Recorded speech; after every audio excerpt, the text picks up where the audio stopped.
Pra wa anzalna minas samai ma.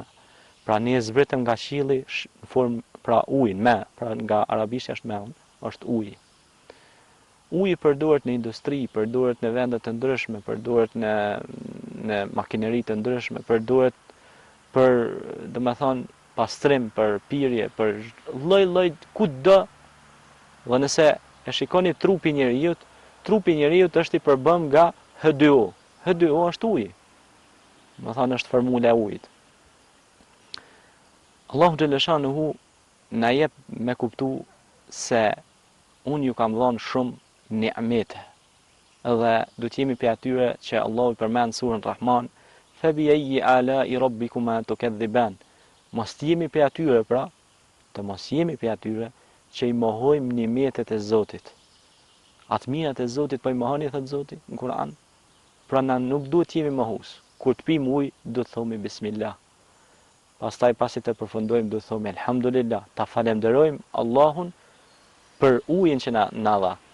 Për shkak sepse ka thonë Allahu në Kur'an, la in shakartum la azidannakum. Do të jeni pe falenderuesve, do t'u ashtoj të mirat. Ta falenderojmë Allahun që na dha ujin. Sepse po që se na bëhet thatësin dhe uji largohet, na do shkatrohemi si krijesa. Edhe gjallësat, edhe planeti Tokë, edhe çdo gjë do të rrënohet nëse do të ndalej shiu dhe uji. Prandaj nga shiu ka bereqet të madh. Po edhe nga burimet toksore që i ka lënë Allahu, për shembull, vjen ndërmend krojet e Musës alayhis salam, që populli e lutën për t'ju dhënë se ishte problem për ujë.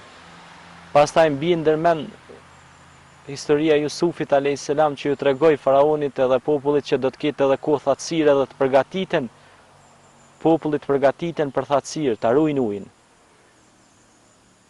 Ne i shohim disa musliman për shembull, inshallah Allahu na përmirëson gjendjen tonë, i shohim që ujin e keq përdorin për avdese, për gjëra ndryshme, pra e keq përdorin ujin, uji s'bën mu harxhun mos, edhe mu dell vend pa vend.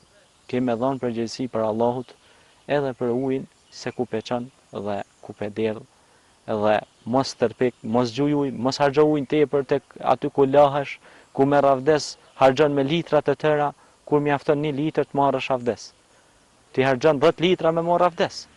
Pra harxhimi i tepërt i ujit është gjunaf. Prandaj uji e ka lënë Allahu si bereqet për ne dhe mirësi. Prandaj mos e derdhni ato vende pa vend. Pastrohuni me të, mos e teproni, se Allahu nuk i don ata që e teprojnë.